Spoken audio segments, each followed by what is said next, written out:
Welcome to Biography with Plutarch, where we delve into the lives of remarkable individuals to uncover the essence of their character and the experiences that shaped them. Today, we embark on a fascinating journey through the life of Walt Whitman, the celebrated American poet, essayist, and humanist. Born on May 31, 1819, in West Hills, New York, Whitman's early years were marked by a unique blend of rural simplicity and urban influence, which would later become a hallmark of his poetic voice. As we explore the formative years of Walt Whitman, we find ourselves in the midst of a rapidly changing America. The young nation was expanding its borders, grappling with the complexities of democracy and navigating the tumultuous waters of industrialization. The air was alive with the sound of hammering on metal, the chatter of pedestrians on bustling city streets, and the smell of coal smoke wafting from factory chimneys. It was an era that witnessed the rise of transcendentalism, a philosophical movement that emphasized individualism, nature, and the pursuit of spiritual truth, all themes that would resonate deeply with Whitman's own worldview. The rolling hills and wooded landscapes of Long Island, where Whitman spent his childhood, were a serene and idyllic setting for the young boy to develop a profound appreciation for the beauty and wonder of creation. The family's modest farm in West Hills, surrounded by vast expanses of untouched nature, was a place where Walt could roam free, exploring the woods, creeks, and fields that would later become the backdrop for many of his poems. His father, Walter Whitman Sr., a carpenter and farmer, was a stern but fair man who valued hard work and self-reliance, often taking Walt on long walks through the countryside to teach him about the importance of manual labor and the value of the natural world. The Whitman household was marked by a strong emphasis on education and personal development. Walt's mother, Louisa Van Velsor Whitman, was a kind and nurturing presence who encouraged her children to explore their creative interests. The family's love of literature and music was evident in their frequent gatherings around the fireside, where they would share stories, sing songs, and engage in lively discussions about politics, philosophy, and art. These early experiences not only fostered Walt's love of language and poetry, but also instilled in him a deep appreciation for the power of storytelling and the importance of human connection. As the family sat around the fire, listening to Louisa read from the Bible or singing along to traditional folk songs, Walt began to develop a sense of wonder and awe that would later become a hallmark of his poetic style. As Whitman grew older, his family relocated to Brooklyn, where his father sought better economic opportunities. This transition from rural to urban life exposed Walt to a diverse array of people, experiences, and ideas. He attended public schools in Brooklyn, demonstrating a keen intellect and a passion for learning, particularly in the areas of literature and history. The urban environment also introduced Whitman to the harsh realities of poverty, inequality, and social injustice, themes that would become increasingly prominent in his writing as he matured. As he walked through the crowded streets of Brooklyn, Walt was struck by the contrast between wealth and poverty, observing the opulent mansions of the wealthy elite and the cramped, unsanitary tenements of the working class.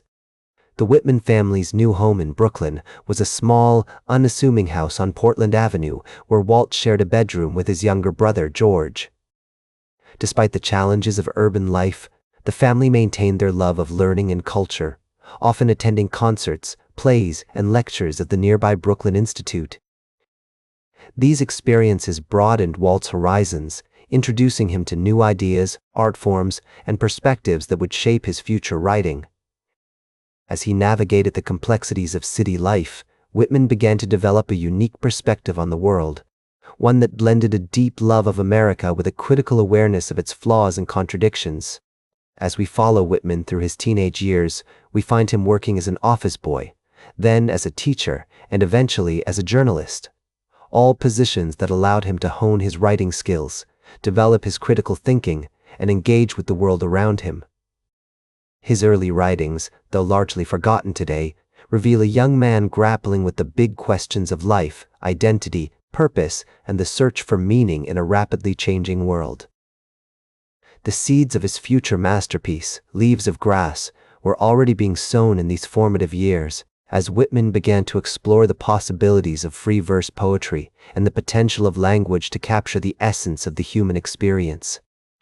One notable example of Whitman's early writing is his 1841 poem, Our Future Lot, which showcases his burgeoning interest in social justice and his critique of societal norms. In this poem, Whitman writes about the struggles of the working class and the importance of empathy and compassion. Although it was not widely recognized at the time, this poem demonstrates Whitman's growing awareness of the human condition and his desire to use poetry as a tool for social commentary. The historical context of Whitman's early years was marked by significant events that would shape his character and inform his writing. The Mexican-American War, which began in 1846, sparked debates about manifest destiny, imperialism, and the role of America in the world. The rise of abolitionism, led by figures like William Lloyd Garrison and Frederick Douglass, brought attention to the horrors of slavery and the need for radical social change. As Whitman navigated these tumultuous times, he began to develop a sense of purpose and conviction that would guide his future writing.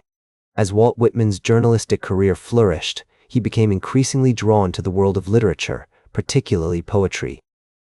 The sounds of the city, the rhythms of everyday life, and the struggles of the common people all found their way into his writing, shaping his unique voice and style.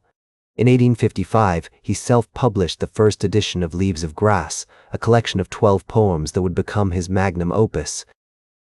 This groundbreaking work, with its free verse style and celebration of the human body, shocked and intrigued many of his contemporaries.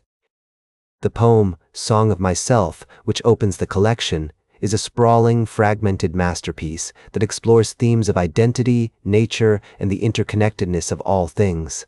As Whitman delved deeper into the world of poetry, he found himself at odds with the traditional literary establishment. His innovative use of language, which blended the formal with the informal, the poetic with the prosaic, was a major departure from traditional American poetry.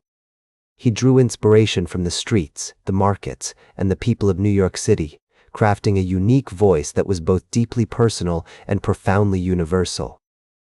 His emphasis on the individual's emotional and sensual experience, as well as his rejection of conventional rhyme and meter, helped to establish him as a leading figure in the development of American literary modernism. In Song of Myself, Whitman wrote, "Do I contradict myself? Very well, then I contradict myself. I am large, I contain multitudes." This declaration of poetic intent, with its emphasis on multiplicity and ambiguity, would become a hallmark of Whitman's style. It was a reflection of his own complex personality, which contained multitudes: the poet, the journalist, the nurse, the friend, and the lover. As he navigated the complexities of his own identity, Whitman found solace in the fluidity of language, allowing him to express the contradictions and paradoxes that lay at the heart of human experience. The years that followed saw Whitman continue to revise and expand Leaves of Grass, publishing new editions in 1856, 1860, and 1865. Each edition added new poems, revised existing ones, and refined the collection's overall vision. During this period, Whitman also became acquainted with several prominent literary figures, including Ralph Waldo Emerson, Henry David Thoreau, and Bronson Alcott. These relationships helped to shape his writing and introduce him to new ideas and influences. He was particularly drawn to Emerson's concept of the oversoul, which posited that all individuals were connected through a shared spiritual essence. This idea resonated deeply with Whitman, who saw it as a reflection of his own belief in the interconnectedness of all things. One of the most significant events in Whitman's life occurred during the American Civil War, when he traveled to Washington, D.C. to care for wounded soldiers. From 1863 to 1865, Whitman worked as a nurse at several hospitals, including the Army Hospital in Washington and the Patent Office Hospital. This experience had a profound impact on his writing, as he witnessed firsthand the horrors of war and the suffering of the human body. He saw the ravages of disease, the brutality of battle, and the devastating effects of trauma on the human psyche. His poetry from this period, such as The Wound Dresser and Drum Taps, reflects his deep empathy for the soldiers and his growing sense of disillusionment with the conflict. As Whitman tended to the wounded, he formed close bonds with many of the young men in his care. He often wrote letters to their families, offering comfort and support during a time of great uncertainty.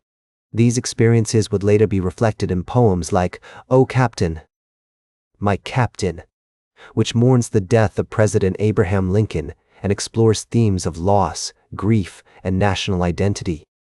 Whitman's relationships with the soldiers also had a profound effect on him, as he grappled with the complexities of human connection and the fragility of life. Throughout the 1860s and 1870s, Whitman continued to write and publish new work, including the collection Drum Taps, 1865-66, and the prose volume Democratic Vistas, 1871. These works demonstrate his ongoing engagement with the major issues of his time, from the Civil War and Reconstruction to the rise of industrialization and urbanization. As he wrote in Democratic Vistas, "The United States are destined for better or for worse to play a great part in the history of humanity." This statement reflects Whitman's profound faith in the potential of American democracy, as well as his recognition of the many challenges that lay ahead. As Whitman's reputation grew, so did his circle of friends and admirers. He became acquainted with figures like William Douglas O'Connor, a writer and critic who would become one of his closest friends, and Peter Doyle, a young soldier whom he met during the war. Their relationship was complex and multifaceted, reflecting the blurred lines between friendship, love, and desire that characterized much of Whitman's life. Despite the challenges and controversies that surrounded him, Whitman remained committed to his art and his vision. He continued to write and publish even in the face of criticism and adversity. His poetry became a reflection of his own inner world, a world of contradictions and paradoxes, of beauty and ugliness, of life and death. As he looked out upon the city, Whitman saw a vast and sprawling tapestry woven from the threads of human experience. He saw the struggles and the triumphs, the failures and the successes, and he knew that he had to capture it all in his writing. As the years passed, Walt Whitman's health began to decline, and he suffered a series of debilitating strokes that left him partially paralyzed, his once strong body now weakened and fragile. The strokes, which occurred in 1873 and again in 1890, forced him to rely on others for daily care and support, a humbling experience for a man who had always prized his independence. Despite these challenges, Whitman continued to write, albeit at a slower pace, his mind still ablaze with creative energy and his spirit unbroken. His poetry took on a more introspective and contemplative tone, as if the approaching specter of mortality had awakened him to the preciousness of life. In 1888, he published November Boughs, a collection of poems that reflected on the passing of time, mortality, and the enduring power of art. The title itself, November Boughs, evoked the image of bare trees standing tall against the winter sky, their branches etched like bony fingers, a poignant reminder of the transience of life. As he wrote in one of these poems, "Do I contradict myself? Very well, then I contradict myself. I am large. I contain multitudes." This statement, with its echoes of Emerson's transcendentalism and its defiance of traditional notions of identity, captured the essence of Whitman's character, a man who embodied contradictions and paradoxes, yet remained committed to his vision of a unified, democratic America. In the final years of his life, Whitman received widespread recognition for his contributions to American literature. He was celebrated by his peers, including notable writers like Mark Twain, who visited him at his home in Camden, New Jersey, and William Dean Howells, who wrote a glowing review of Leaves of Grass in the Atlantic Monthly.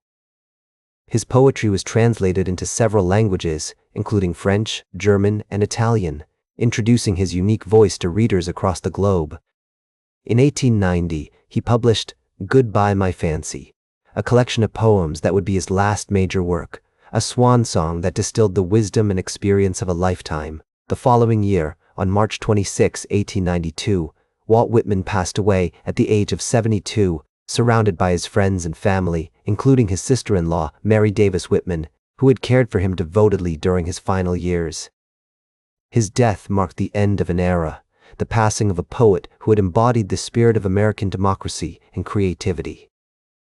As news of his death spread, tributes poured in from across the country, with writers, artists, and politicians paying homage to the man who had given voice to the nation's highest ideals. Whitman's legacy is immeasurable, and his poetry continues to inspire generations of readers and writers. His innovative free verse style, which rejected traditional forms and conventions, paved the way for modernist and contemporary poetry, influencing poets as diverse as T.S.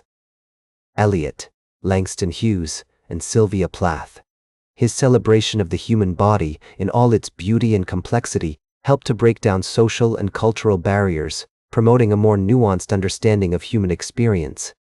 His vision of a democratic America, where all individuals are equal and valued, remains a powerful ideal, a beacon of hope for those striving for justice and equality. Today, Whitman is remembered as one of the greatest American poets, and his work continues to be widely read and studied. His poetry has been translated into over 30 languages, and his influence can be seen in writers as diverse as Allen Ginsberg, Adrienne Rich, and Mary Oliver.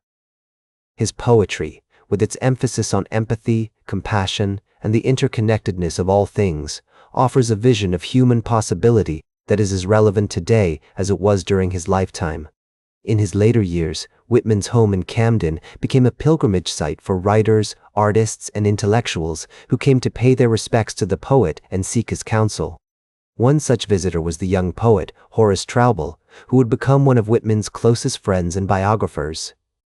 Traubel recalled the poet's warm hospitality, his generosity of spirit, and his unwavering commitment to his art. As they sat together in Whitman's cozy parlor, surrounded by books, manuscripts, and mementos, Traubel felt the presence of a master, a man who had distilled the essence of American experience into his poetry. As he wrote in Leaves of Grass, "I celebrate myself and sing myself, and what I assume you shall assume, for every atom belonging to me as good belongs to you." These words capture the essence of Whitman's character, a man who saw himself as part of a larger whole, connected to all people and all things. His poetry, with its expansive vision and its emphasis on the interconnectedness of all life, invites us to join him in this celebration, to sing our own song, and to assume our place within the grand symphony of human experience. We remember the poet's words, "Do I contradict myself? Very well, then I contradict myself," as a reminder that our lives are complex, multifaceted, and ever-evolving, and that it is through embracing these contradictions that we may discover our truest selves. That's all for today's biography with Plutarch. Remember to like, share, and subscribe, and until next time, remember that understanding the lives of remarkable individuals helps us better understand ourselves.